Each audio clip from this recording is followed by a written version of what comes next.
Football বিশ্বকাপের সময় বিভিন্ন দেশের জার্সি কেনা হয়, এই জার্সি পরে নামাজ হবে?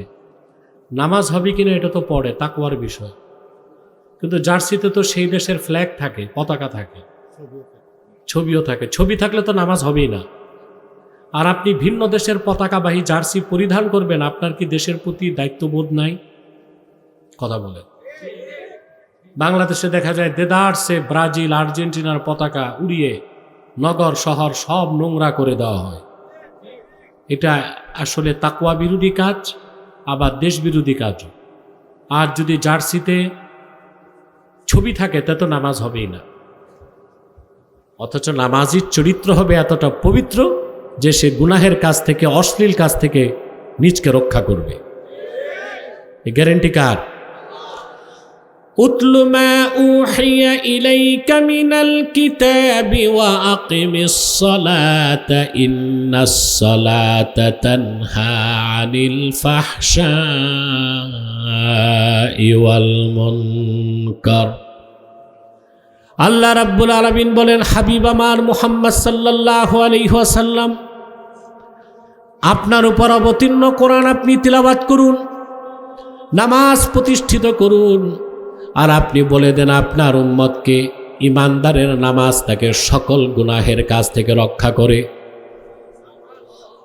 আল্লাহর কথা তো চিরসত্য, ধ্রুব সত্য, মহাসত্য, এর উপর আর কোনো সত্য।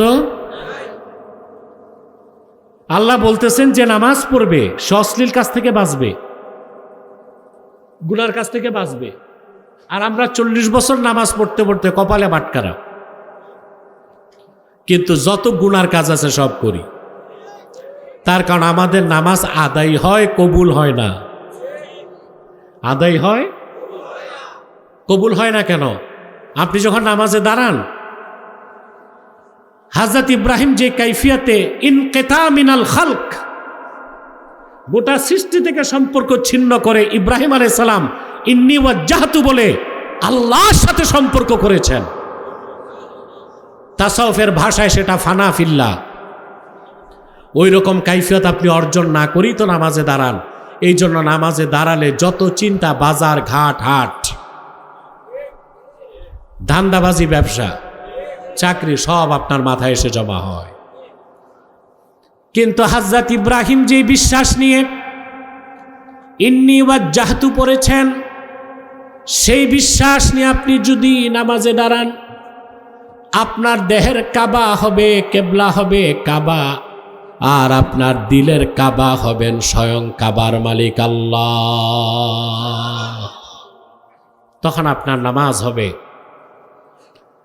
প্রকৃত নামাজ। সে নামাজে আপনি লজ্জাত পাবেন, স্বাদ পাবেন, মজা পাবেন। সেই নামাজে কি ঘটবে? ইনকিতা মিনাল খালক তাআল্লুক মাআল খালিক। সৃষ্টির সাথে আপনার কোনো সম্পর্ক থাকবে না, স্রষ্টার সাথে বন্ধুত্ব হয়ে যাবে। ওইভাবে যদি 40 দিন আপনি নামাজ পড়তে পারেন, মুনাফিকের খাতা থেকে আপনার নাম কাটা পড়ে যাবে। হযরত ইব্রাহিম প্রথম পরীক্ষা দিলেন কি? সবাই বলেন, জ্ঞানের পরীক্ষা। তিনি সকলকে বললেন, শোনো রবকে, ইন্নী ওয়াজ্জাহতু ওয়াজহিয়া লিল্লাযী ফাতারাস সামাওয়াতি ওয়াল আরদা হানিফান ওয়া মা আনা মিনাল মুশরিকিন। আমি মুখাপেক্ষী হলাম সে মহান সত্তার, যিনি আকাশ ও জমিনকে সৃষ্টি করেছেন সুনিপুণভাবে। আমি মুখাপেক্ষী হলাম হানিফান আয় মা ইলান ইলাল হক, সমস্ত শিরক থেকে মুক্ত হয়ে আল্লাহর তাওহীদ অভিমুখী হয়ে গেলাম। পরীক্ষায় পাশ করছেন? কথা বলেন। আসলে আল্লাহর পক্ষ থেকে দ্বিতীয় পরীক্ষা, ইব্রাহিম আমার তাওহীদের প্রচার তোমার সম্প্রদায়কে করো। এখন সম্প্রদায়ের যা ছিল সব ছিল পৌত্তলিক। সব কি ছিল বলেন? স্টেজে উঠানামা না করলে ভালো হয়, এতে আমার মনোযোগ নষ্ট হয়। আর স্বেচ্ছাসেবকরা যে বোধহয় খাওয়া দাওয়ায় বসছে, সাবান কোথায়? নাই। মাইকটাকে গাইড করো, আওয়াজটা স্পষ্ট করো। প্রয়োজনে আওয়াজ কম হোক, পরিষ্কার আওয়াজ দরকার। আপনাদের কষ্ট হচ্ছে? আর কিছু সময়, হ্যাঁ, ফজর বাদ দিয়া আকাশও গর্জন করছে। যখন তখন আল্লাহ আমাদের পরীক্ষা নিতে পারেন। কি বলেন? তিনি যদি বৃষ্টি দেন, সেটা কি জাস্টিস হবে না ইনজাস্টিস? সেটা হবে ইনসাফ। তবে আমরা দেখতে চাই তিনি বৃষ্টি না দিয়া এহসান করবেন কিনা, ঠিক কিনা? বৃষ্টি দিলে ইনসাফ, না দিলে এহসান। আল্লাহর কাছে ইনজাস্টিস, অবিচার বলে কিছু সুবহানাল্লাহ। ইব্রাহিম আলাইহিস সালাম চিন্তা করলেন, আমার সম্প্রদায়তে আমি ছাড়া আল্লাহর তৌহিদে বিশ্বাসী একজনও নাই। কিন্তু আল্লাহর হুকুম তো, এটা তো তার পরীক্ষা। তিনি সোজা চলে গেলেন পূজা মণ্ডপে, যেখানে তার গোত্রের লোকজন মূর্তি পূজা করত। তিনি বললেন, মা হাযিহিত তামাসিল, এইসব প্রতিমা, ভাস্কর্য, মূর্তি এগুলো কি? এগুলোর ইবাদত করো কেন? তারা কোনো দলিল দিতে পারে নাই, পৌত্তলিকতার পক্ষে একটা যুক্তি দিছে। ক্বালু ওয়াজাদনা আবাআনা লাহা আবিদিন, এগুলোর পক্ষে কোনো যুক্তি দলিল নাই। আমরা আমাদের দাদা বাবাদেরকে দেখছি মূর্তি পূজা করতে, আমরাও করি। বলেন না নাউজুবিল্লাহ। ইব্রাহিম আলাইহিস সালামের গোত্র মূর্তি পূজার পক্ষে একটা যুক্তি দিছে কিনা? ফুল দেয়, কুর্নিশ করে, মাথা নত করে।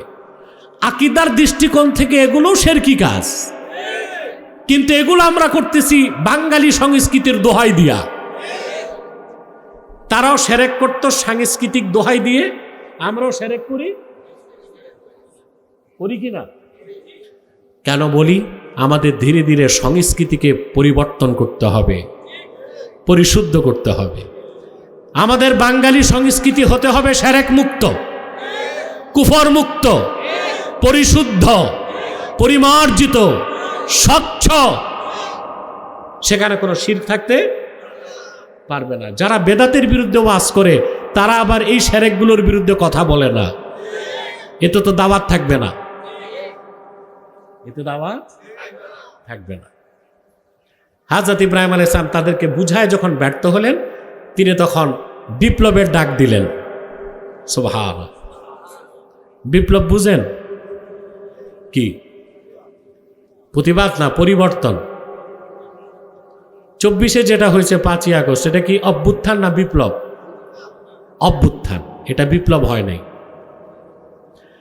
এই পৃথিবীতে আল্লাহর তাওহীদের পক্ষে প্রথম বিপ্লবের ডাক দিয়েছেন ইব্রাহিম আলাইহিস সালাম।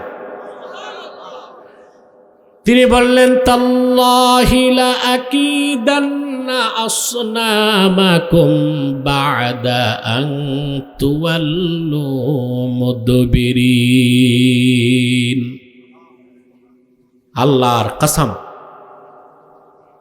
আল্লাহর কসম, তোমরা বাড়ি যাবার সাথে সাথে আমি তোমাদের এই দেব দেবী উপাস্যগুলোর ব্যাপারে চূড়ান্ত সিদ্ধান্ত নিব। এটা কি বিপ্লব? পৃথিবীতে বিপ্লবের ডাক প্রথম কে দিয়েছেন? সাংস্কৃতিক বিপ্লব না, রাজনৈতিক বিপ্লব না, আল্লাহর তাওহীদের পক্ষে বিপ্লব। সব গেছে বাড়ি। উনি একটা কুঠার হাতে নিয়ে সব দেব দেবী উপাস্যের নাক কান ভাঙ্গা শুরু করলেন। কম দুঃসাহসিক কথা? নমরুদ মূর্তি পূজারী, ওনার গোত্রের সব মূর্তি পূজারী, উনি একা, ওনার কোনো দল নাই, কমিটি নাই, মিটিং নাই, কিচ্ছু নাই। এটা পরীক্ষা। সুবহানাল্লাহ বলবেন না? কুঠার একটা হাতে নিয়ে শুরু করলেন। শুধু ভাঙ্গেন নাই, কি করছেন? আল্লাহ কোরআন শরীফে বলেছেন, ফাজআলাহুম জুদাদান ইল্লা কাবীরান লাহুম লাআল্লাহুম ইলাইহি ইয়ারজিউন। সবগুলো উপাস্যকে হাতে বানানো খোদা নামের বেহুদাগুলোর নাক কান ভেঙ্গে জুজাজা, টুকরা টুকরা করে দিলেন। বড়টারে রেখে দিলেন যেন মূর্তি পূজারীরা তার কাছে জিজ্ঞেস করার জন্য ফিরে যায়, আর তখনই তিনি পৌত্তলিকতার অসারতা প্রমাণ করে দিবেন। সুবহানাল্লাহ বলবেন। এতটুকু আলোচনা থেকে একটা শিক্ষা নিব। আমি আবার শিক্ষা কি নিব এটা বলে দিই।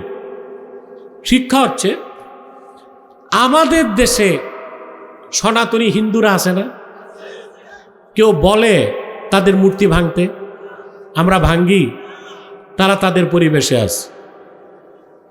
মূর্তি ভাঙতে বলছি না, কিন্তু ইব্রাহিমের উত্তরসূরিরা মূর্তি পাহারাও দিতে পারে না। কিন্তু 24 সালের 5ই আগস্টের পরে এদেশের অনেক মোল্লা মৌলবী বক্তা পীর মসজিদ মাজার মাদ্রাসা পাহারা দেয় নাই, মন্দির পাহারা দিয়েছে। আমরা বলেছি না, এটা গভর্নমেন্টের কাজ। হিন্দুরা ট্যাক্স দেয়, তাদের নিরাপত্তা দিবে কে? সরকার। যারা মূর্তি বানিয়েছে মূর্তির নিরাপত্তা তারা দিবে। মৌলভী সাহেবরা মূর্তির নিরাপত্তায় যাবে কেন? এটা তো তৌহিদপন্থীদের কাজ না, ইব্রাহিমের উত্তরসূরিদের কাজ না, রাসূলুল্লাহর উম্মতের কাজ না। এই জঘন্য কাজ হয়েছে বাংলাদেশে। এজন্য বলেছি 24 সালের 5ই আগস্ট বিপ্লব হয় নাই, অভ্যুত্থান হয়েছে। 2 বছর পর তার ফলাফল পাইল মৌলভী সাহেবরা কলকাতায়। মুসলিমদের উপর নির্যাতন কি পরিমাণ হয়েছে দেখেছেন? আহা, মসজিদে ঢুকে ঢোল তবলা বাজানো হলো, গোশতের দোকানগুলো বুলডোজার দিয়ে উড়ায় দেওয়া হলো, মসজিদে ঢুকে সেজদারত মুসল্লির মাথায় পা রাখা হয়েছে। আমার সহ্য হয় নাই। বাংলাদেশে প্রথম সবচেয়ে তীব্র প্রতিবাদ বিক্ষোভ সমাবেশ আমি করেছি। একদিন পর কলকাতায় আগুন লাগছে, সব চ্যানেল ইন্ডিয়ার আমার বিরুদ্ধে টকশো শুরু করলো। আমাকে সরাসরি চ্যানেলে এসে তার হুমকি দিল। আমি বলেছি আমি পরোয়া করি না। মুসলমান বেঁচে থাকার জন্য তো আল্লাহ যতদিন হায়াত রাখছেন তার বেশি বাঁচা যায়, তার আগে মরা যায়। এই বিশ্বাস যার নাই সে তো মুসলিমই না। আমি বলেছি সাবধান হয়ে যাও। পশ্চিম বাংলায় মুসলমান যদি নিরাপত্তা না পায়, তোমাদের ভাইরা বাংলাদেশে নিরাপদ থাকতে পারবে না। আমি ক্ষুদ্র মানুষ, কিন্তু তাদের কাছে আমি অনেক বড়। আমার এই থ্রেট তাদের মধ্যে আতঙ্ক সৃষ্টি করেছে। এটাই তো আমরা চাই, ঠিক কিনা? কিন্তু যে মৌলভী সাহেবরা মূর্তিগুলো পাহারা দিছে বাংলাদেশে, ওনারা মুখে সাগর কলা ঢুকায় রাখছে, সামান্যতম প্রতিবাদ করে না। এদেরকে আমরা মুনাফিক বলতে পারি কি না? আহা, সবচেয়ে আফসোস, আমার বিরোধিতা করলো হিন্দুত্ববাদীরা, আর বাংলাদেশে বিরোধিতা করলো কিছু দাড়িওয়ালা টুপিওয়ালারা। কারণ হক কথা বললে অনেকের তা সহ্য